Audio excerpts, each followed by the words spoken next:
Avec nous, en fait, la première réunion autour du projet pour l'avenir. Merci. Toi, tu as une grosse voix, c'est pour ça. Donc, c'est la première réunion d'un cycle, puisque, en fait, Nouméa, vous savez bien, il y a beaucoup de gens. Il y a au moins 100 000 personnes, sans compter le Grand Nouméa. Donc, nous serons appelés à prendre notre bâton de pèlerin et à aller présenter ce projet dans les quartiers où dès que quelqu'un souhaitera avoir connaissance de ce projet, nous restons bien entendu disponibles. Comme l'a dit Jean-Louis, on s'achemine tous vers un grand rendez-vous du pays qui nous concerne tous, donc c'est la moindre des choses que vous soyez renseignés sur les projets qui sont portés par les différents camps, puisqu'il y a deux camps, bien entendu. Donc, merci d'être venu à notre rencontre. Et n'hésitez pas surtout à venir nous demander d'intervenir si vous avez des amis, si vous avez des associations, un groupe qui veut de l'information, on sera disponible. Replacer aussi le sens de cette démarche. Là, nous allons vous parler effectivement du projet économique de l'Union calédonienne. C'est un projet qui a été validé par le mouvement au cours d'un congrès du mouvement. C'est la contribution, pour pas qu'il y ait l'ambiguïté, c'est la contribution de l'Union calédonienne au projet pour l'avenir. Vous avez certainement entendu parler d'une équipe, Jean-Louis y a fait allusion, qui parcourt le pays aussi pour présenter plus particulièrement, je dirais, les institutions et je dirais la question du transfert des compétences régaliennes. Voilà, donc voilà, il nous semble, nous, qu'on est tout à fait complémentaires. Il se trouve que l'Union calédonienne a quand même passé du temps. On a dû, je crois, à au moins 4 ou 5 reprises discuter de ce projet économique au sein des structures du mouvement. Et voilà, aujourd'hui, nous avons l'honneur, disons, de vous présenter un peu le résultat de cette réflexion. On va essayer de ne pas être trop technique, de ne pas amener trop de chiffres, mais en même temps, c'est difficile, puisqu'on est au cœur du débat. Souvent, le questionnement des gens sur l'avenir tourne autour des budgets, autour des recettes, autour de l'argent dont on pourra bénéficier pour assurer ce que l'on recherche tous, c'est-à-dire la prospérité et la sécurité pour les gens de ce pays.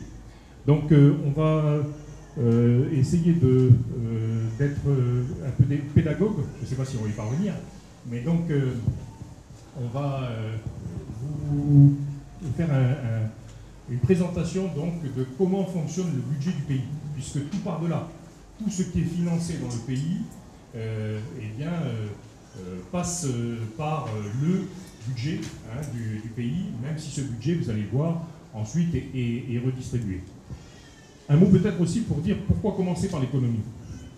Eh bien, quitte à enfoncer une porte ouverte, je dirais que l'économie, c'est bien ce qui va aboutir à la production de richesse, et de la richesse produite, eh bien, on va pouvoir ensuite financer le fonctionnement de nos institutions, financer, je dirais, les infrastructures du pays, financer l'enseignement, etc.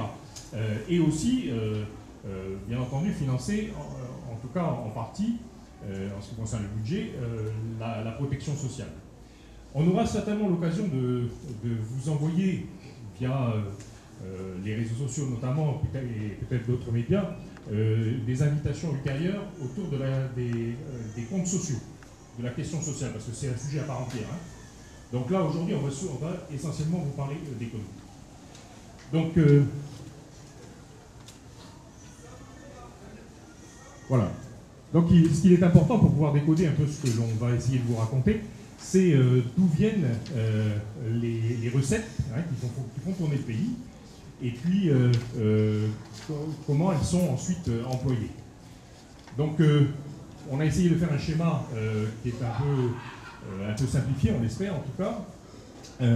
Donc, on est parti du principe que le budget global du pays représente 1000 francs.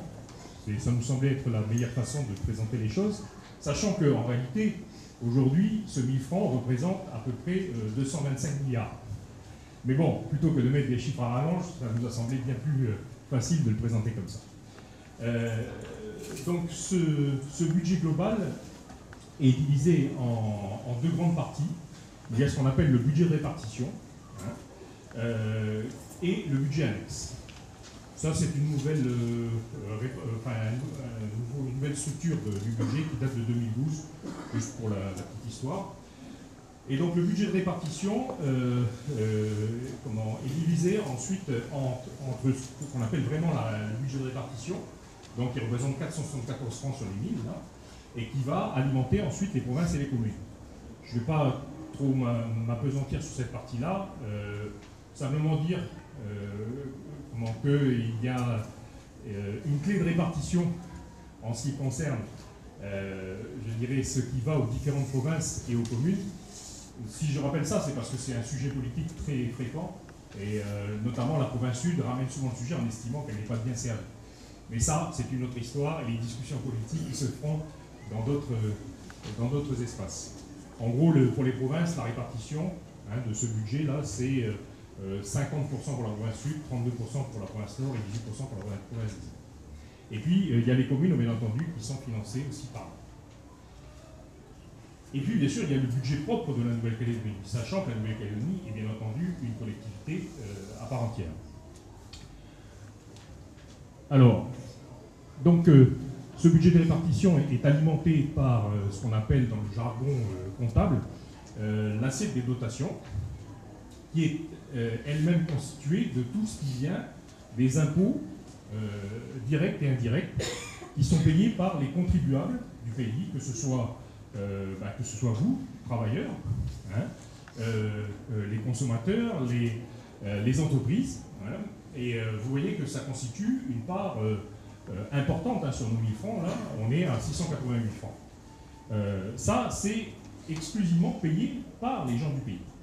D'accord ?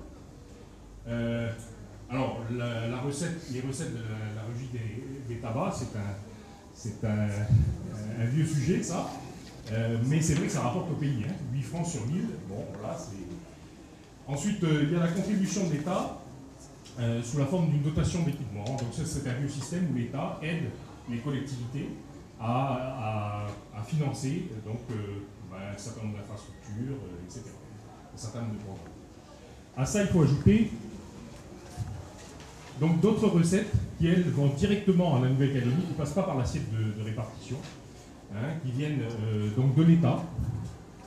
Et j'attirerai simplement votre attention sur le fait que ça représente relativement peu, on verra pourquoi je dis ça ensuite, l'emprunt chaque année pour boucler le financement de son budget. La Nouvelle-Calédonie emprunte quelques milliards pour... voilà, donc bon, ça devient un petit peu plus difficile en ce moment, mais c'est toujours le cas. Et puis la production des recettes qui viennent des services, c'est tous les services que la Nouvelle-Calédonie, j'allais dire, vend aux différents acteurs, mais c'est un peu ça. Voilà, donc ça, c'est là qu'on voit bien c'est de toutes ces recettes-là que viennent les budgets de nos institutions. Ensuite, vous avez ce qu'on appelle le budget de reversement. C'est un autre type de budget. Alors pourquoi on l'a séparé? Tout simplement parce que ça ne passe pas par l'assiette des dotations. Hein. Alors ce sont des sommes qui sont ensuite redistribuées, vous le voyez, hein, aux provinces, communes, chambres consulaires, CCI, etc. Et aux organismes parapublics, c'est-à-dire en fait les établissements publics. Je prends par exemple le cas du port autonome là, qui est en face. Je prends l'agence sanitaire et sociale. Donc les recettes, elles viennent d'où? Des centimes additionnels. Là, je ne vous explique pas, parce que je pense qu'en regardant votre facture, vous voyez à chaque fois, il y a marqué centimes additionnels, donc on voit bien d'où ça vient. Donc ces centimes additionnels profitent beaucoup aussi aux chambres consulaires, notamment. Et puis, ce qu'on appelle donc les taxes affectées, c'est-à-dire que ce sont des taxes qui ne passent pas par l'assiette de dotation, mais qui vont directement vers les organismes intéressés. En l'occurrence, je prenais l'exemple du port autonome. Vous avez la taxe de péage. Tout ce qui arrive sur le port, il y a une taxe qui est payée dès qu'on dépose un container, qu'un bateau arrive, ben voilà, et la taxe est payée. Tout ça, ça va directement au port autonome. Voilà. La TSS, qui est toujours là aujourd'hui et qui va, elle, vers l'agence sanitaire et sociale. Donc voilà, ça nous semblait important de rappeler ça, parce que ça nous permet quand même déjà de poser un peu le cadre. Simplement de dire que une grande partie de ces recettes sont quand même payées par les contribuables du pays, hein, que ce soit les individus ou les entreprises. Et la contribution de l'État est extrêmement minime, on va y revenir. Simplement pour dire que on l'aime beaucoup, hein, cette chanson. C'est la France qui paye. Mais aujourd'hui, nous, on va faire la démonstration que c'est pas tout à fait vrai. Et que c'est en tout cas pas autant qu'on pouvait, que certains en tout cas essayent de le faire. Voilà. Donc je ne vais pas m'attarder plus, je vais transmettre la parole à Romuald. On va revenir justement sur cet aspect, sur les contributions réelles de la France.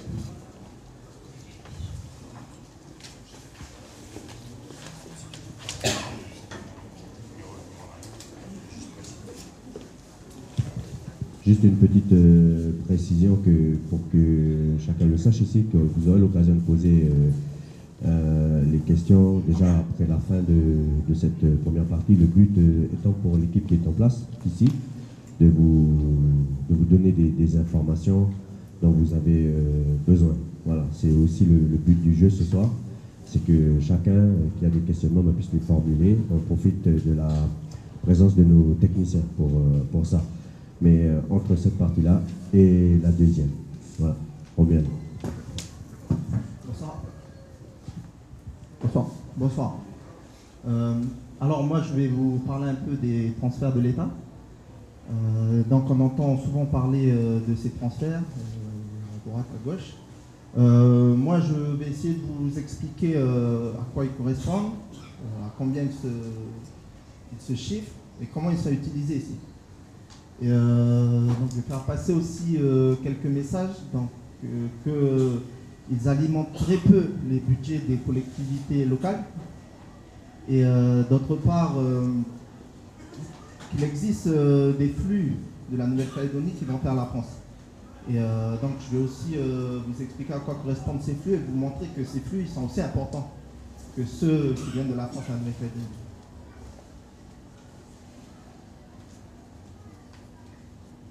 Alors, les richesses de la Nouvelle-Calédonie.